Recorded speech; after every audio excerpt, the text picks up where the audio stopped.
नमस्कार दोस्तों। आज हम बात करेंगे कुछ ऐसे प्रश्नों के बारे में जो लगभग हर व्यक्ति के मन में कभी ना कभी आ ही जाते हैं। उनमें से सबसे सामान्य प्रश्न यह होता है कि इतने सालों से ये मंत्र जप रहे हैं, ये चालीसा कर रहे हैं, कुछ नहीं हो रहा, कोई प्रभाव देखने को नहीं मिल रहा, हर कार्य में विफलता ही हाथ लगती है और जो व्यक्ति कुछ नहीं कर रहा वो ऊंचाइयाँ छू रहा है। तो दोस्तों, इसका सबसे सरलतम उत्तर मैं देता हूँ कि जब आप साधना जप तप करते हैं तो उस समय आपका मन कहाँ रहता है, उसे आप ऑब्जर्व करिए, उसे आप देखिए कि आपका मन कहाँ जा रहा है। आपको स्वतः ही उत्तर मिल जाएगा। हालांकि आपको निराशा होगी, परंतु उत्तर यही है। लेकिन जो सबसे भयावह कारण है वह है कर्म बंधन, पूर्व जन्मों में किए गए 10 कर्म, और यही व्यक्ति को लाख कोशिशों के बाद भी सफल नहीं होने देते। और विडम्बना तो ये है कि व्यक्ति कभी जान ही नहीं पाता कि यह कर्म बंधन है अथवा उसके कर्मों में ही कोई कमी है। परंतु घबराइए नहीं, आशुतोष शिव शंकर के इस तंत्र जगत में हर समस्या का उपाय शिव ने प्रदत्त किया है। इसका कौन सा उपाय है या फिर यह पता कैसे लगाए सर्वप्रथम कि कर्म दोष है भी या नहीं, और इसके उपाय आने वाले वीडियो में बताएंगे, क्योंकि अब इसे काफ़ी लंबा हो सकता है। सबसे महत्वपूर्ण है कि कैसे साधना के लिए अपना बेस बनाएं। कुछ भी बड़ा काम करने से पहले पूंजी या यूँ कह लें कैपिटल जमा करते हैं ना, वैसे ही साधना के लिए उचित मात्रा में पूंजी कैसे जमा करें और सर्वसुलभ उपाय क्या है जिनसे शीघ्र यह काम हो सके, यही मुख्य है। सभी लोग एक पैर पर खड़े होकर 100 माला जब तो नहीं कर सकते ना। हाँ, लेकिन जो कर सकते हैं उन्हें अवश्य बताएंगे, उनका मार्गदर्शन भी करेंगे। पहले तो व्यक्ति खूब सा चमत्कारी मंत्र मिल जाए जो जपते ही कार्य हो जाए, परंतु उसे मिलता नहीं। अगर कोई उसे विशेष तांत्रिक मंत्र पकड़ा भी दे तो उसका विधान ही इतने कष्ट होते हैं कि क्या वह करे और क्या समझे। हालांकि आपके मन में एक देवता अथवा देवी के लिए भक्ति होनी ही चाहिए। अगर नहीं है तो भगवान शिव है सर्वसुलभ, जिसका कोई नहीं उसके शिव है। मृत्युंजय परिशान जगदा भय नाशन तब ध्यान देवे स मृत्युम प्राप्नोति जीवति। शिव तो अपने भक्तों को मृत्यु के मुख से भी छीन लेते हैं। तो ये तो जगत की तुच्छ कामनाएं तो तृण और डाली मात्र है। उपाय क्या है? तो ये कुछ उपाय मैं बता रहा हूँ जो कि विशेषता से भक्तों के लिए ही है।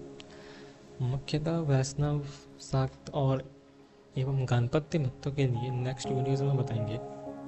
तो करना क्या है, सरलतम से कठिनतम उपाय तक चलेंगे, इसी क्रम में बताएंगे। उसी प्रकार आपको चमत्कार या यूँ कह लें प्रभाव भी दिखेंगे। पहले क्या करना है नहीं करना है, सुबह उठिए, नहाइए, 1 लोटा जल लीजिए और एक धूपबत्ती और किसी शिवालय में शिवलिंग पर भाव से एकदम शिव के प्रति समर्पित होकर चढ़ाइए और धूप दिखाइए।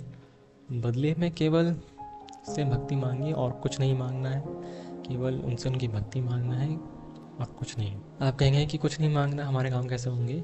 आपके काम ऐसे ही हो जाएंगे। और इस उपाय को आप और भी तीक्ष्ण शीघ्र प्रभावी करना चाहते हैं तो जिस समय जाते हैं उससे 5 मिनट भी लेट नहीं होना है। जितने आप समय के टाइट होंगे, यानी कि अगर आप 1 मिनट भी लेट नहीं होंगे तो यह प्रयोग उतना ही तीक्ष्ण और शीघ्र प्रभावी हो जाएगा। दूसरा जो इससे भी तेज है वो यह है कि उपाय पहले की तरह ही होगा, बस इसमें आप जोड़ दीजिए कि 10 माला रुद्राक्ष से आपको जाप करना है जलाभिषेक के बाद उसी मंदिर में, और अगर शिवलिंग घर पर है तो घर पर शिवलिंग की पूजा के पश्चात जाप करना है। परंतु यह अति प्रभावी होगा किसी शिवालय में, क्योंकि शिवालय में देवता जागृत रहते हैं। यह उपाय को कितने दिन करना है? यह उपाय आपको 21 दिनों तक करना है, और यकीन मानिए 21 दिनों बाद आपका जो ऑरा होगा, आपका जो सुंदर चेहरा होगा, वो हजारों रुपए खर्च करने पर भी नहीं हो सकता। आप कितना भी अच्छा खाइए पिए, उससे भी इतना आपके चेहरे पर तेज नहीं होगा जो इस उपाय से हो जाएगा केवल 21 दिनों बाद। अगर आप इसे ब्रह्मचर्य से करते हैं, उपाय को मैंने स्वयं पहले किया था और उसी का मैं आपको अनुभव बता रहा हूँ।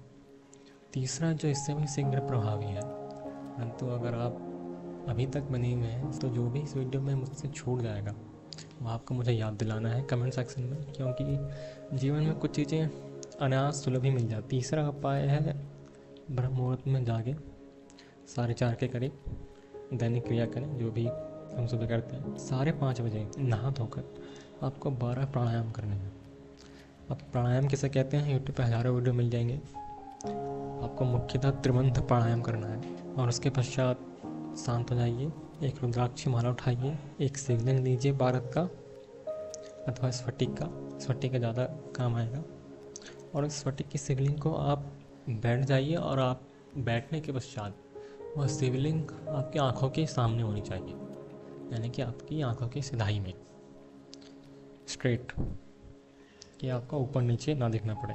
उसके पश्चात आपको रुद्राक्ष की माला पर कोई भी शिव मंत्र उठा लीजिए, ओम नमः शिवाय उठा लीजिए या नमः शिवाय कर लीजिए। 10 माला का जाप शिवलिंग पर त्राटक करते हुए देखना है। और त्राटक किसे कहते हैं, कुछ लोग तो त्राटक में ही उलझ जाते हैं।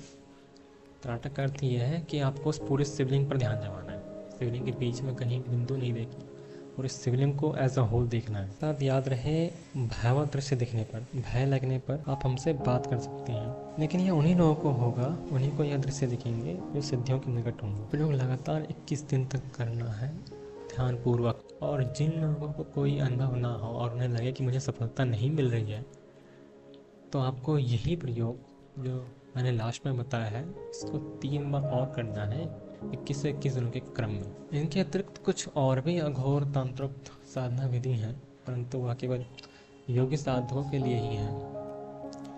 अगर हमें लगेगा कि कोई ऐसा योगी साधक है तो उन्हें अवश्य बताएंगे। आज के लिए इतना ही।